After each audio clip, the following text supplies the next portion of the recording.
They're called the greatest generation, men and women from all walks of life who grew up in the Great Depression, led our nation to victory in World War II, and helped make America a beacon of freedom and democracy for all the world.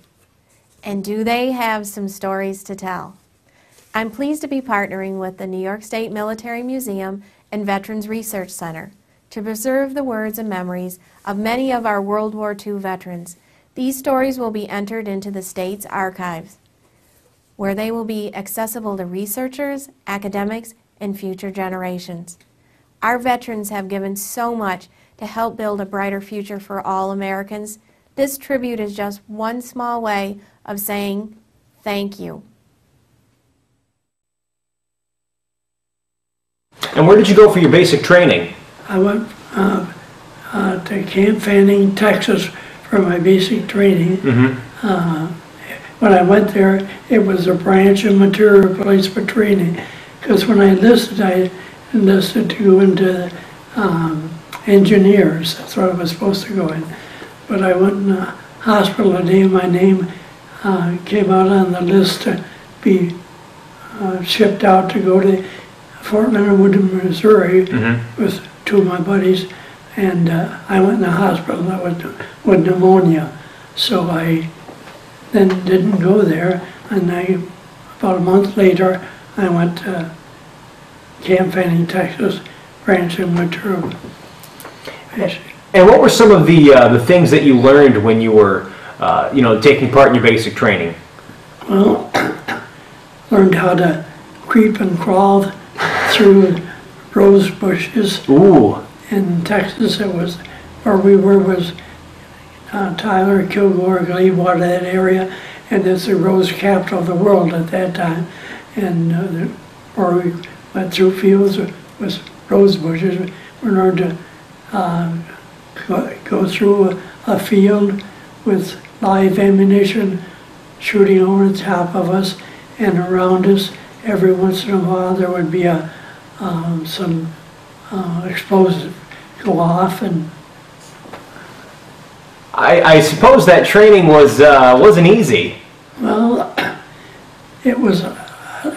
I had ran cross country in college, so I was physically pretty strong. But just the threat of, oh, yeah, explosives kind of, lying around somewhere and ammunition being, going, zipping over your head. I mean, I'm sure that's probably got to make you, a little bit nervous. You could see the tracers, so you knew there were, every so many shell would be a tracer, so you could see those, yeah, but you couldn't see the live ammunition. Wow. So what were your thoughts about basic training when you had to do that sort of thing? Well, it was good, I think, for me. The hardest part was probably the hand-to-hand combat. Now, why was that so difficult? Well, just emotionally difficult because you had to learn to, with your bayonet, run it into targets. And they were built to look like people, and having to do that kind of thing was, for me, was kind of, wasn't physically difficult, but emotionally difficult. So how long did you spend down in Texas during your basic training? I was there, I think, 16 weeks. 16 weeks, okay. So when your training wrapped up, where did you go after that? Then I was given a delay en route to go overseas. I came back home for 9 days. Then I went to Camp Shanks down in New York and was shipped out from there. And where did you go? I went to landed in Scotland. Scotland. And what was your first thought when you got to Scotland? Well, I was on the ship, the troop ship called the Ile de France, and the first ship I saw in the harbor there, my mother's maiden name was Thompson, and she was in Scotland, and the big ship on the side of it was the name Thompson. Oh wow, that must have made you feel good. Yeah, that was kind of interesting to me. And then we did we kept doing training all the time. Then we went down to, we didn't stay in Scotland at all. We went by train down to England and then down to Wales. And that's where I was when we were ordered to get on a ship. About the 1st of June, we got on a... And what year is this? 1943. Okay. And I got on a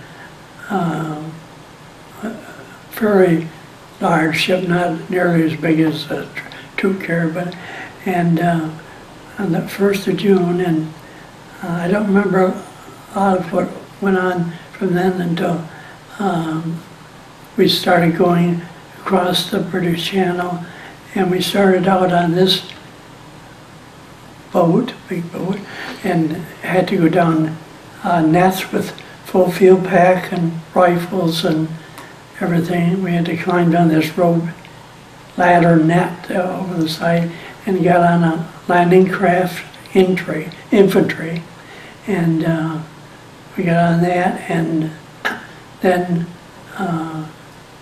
there was other ships around us, and every once in a while there would be a big explosion and when the smoke cleared away, the ship, whatever it was gone. And you could see from the French coast, you could see flamethrowers where the people, I was in the first waves, the first people were using flamethrowers to clear out the bunkers where the Germans were entrenched in on the shore. And there was a lot of well, boats that had been blown up and things in the water. A lot of debris there. Yeah, a lot of debris. Yeah. So did you ever have to take part in any sort of serious combat when you were overseas? Well, I mean, not hand-to-hand combat, none of that. Just, we did have to fire, one day I had to, there was they left snipers, Germans did, in trees around. And my platoon lieutenant, he asked me to, I had a rifle grenade and to shoot it into a tree that they thought there was a sniper, and I don't know if there was or not, but I had to do that one time. And then I was called a scout, so that there was two men out ahead, and then I was next, and maybe 100 yards apart, and then the platoon was behind me, and so we moved that way. In waves, so it kind of in a way. Yeah. Were you ever scared or nervous doing that sort of? Yeah, you're scared, very scared. Oh, I imagine, yeah.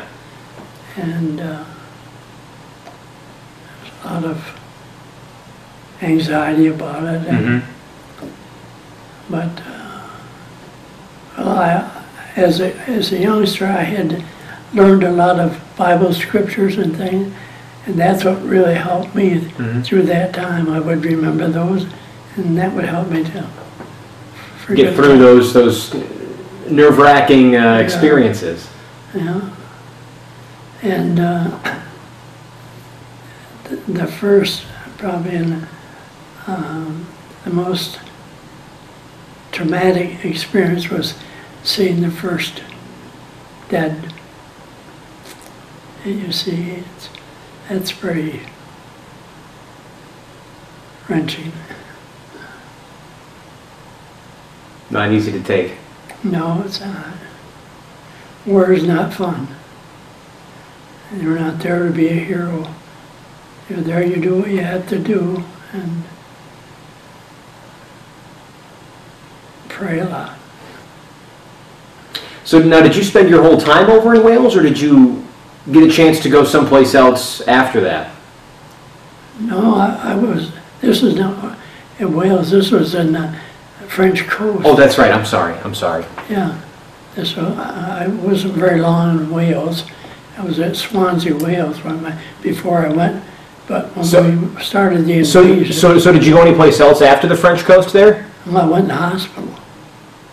And why was it, were you sick or did you get injured? I got injured on the, What happened? we landed on the night of the 6th of June, and I got injured on the 13th. I got shrapnel to this arm, and I just shrapnel. I thought my arm was gone, but I took my other hand and I could feel my fingers, but I couldn't feel them with this one. Oh, wow. And I could feel that, so I went back to the company aid station. And when I got back there, there was men that were so much worse than I was. Even there. You know, men were dying and everything. And another fellow from my platoon said he knew where the company, I think it was a battalion aid station was, and it wasn't too far. He said we could walk there. Well, I started walking with him, and found it, I don't know how far, because it was at night when I started just walking, and I don't know how long or how far it was, but at night and time, it could have been not very far. I don't know. Finally I said, I can't go any farther, I gotta go back. And I went back to the aid station where there was just men laying everywhere, and waited to my turn to get, they gave me a shot. The first thing that I remember, cut my clothes off from me. And then they put my arm in a sling, this arm in a sling. And then they put me on a Jeep. I got on a Jeep with some other men. A chaplain helped me onto a Jeep. And we went back. I don't know how far that was, but it was, we were only in 18 miles from the coastline. Well, been less than 18 miles, because St. Louis was 18 miles in, and we hadn't got quite there yet. And I went on this Jeep to I don't know what it was. It was a tent hospital anyway. They set up in that short period of time. They set this tent hospital, and I sat down there, and then I passed out. I don't know. And the next thing I remember, I was in a tent, and there were doctors working on me, and they were giving me blood. And I think the worst damage to me was the amount of blood I lost. If I'd have probably stayed still instead of doing that walking, I might have not lost some, but I had 5 units of blood. Oh, wow. Given to me, and then blood plasma. There was a different type of blood infusion. So once you got all patched up at the hospital, did you get sent back home, or did you go back out to? No, this was in France, and I flew back from there to near London, 60 miles from London, to a hospital there, and I was there's one ambulance load of us, first ones in this hospital. They set up there a real hospital, and they'd operate on me and put a cast on me then, and so I had a cast on me that had traction from my elbow here, another traction on hand here, and that's I went back to this hospital in England and stayed there until about the middle of July, if I remember correctly. I don't remember for sure. And then I was flown back through Newfoundland to New York City, and from New York City. I stayed there for about a week and a half, and then I was sent up to Rhodes Hospital, which was in Utica, New York. Rhodes Hospital, and I was there until the following May. I had surgery again in the hospital, and they took the cast off of me then and put steel plates in place of bone in my arm. And they then I started going for rehab hospital rehabilitation.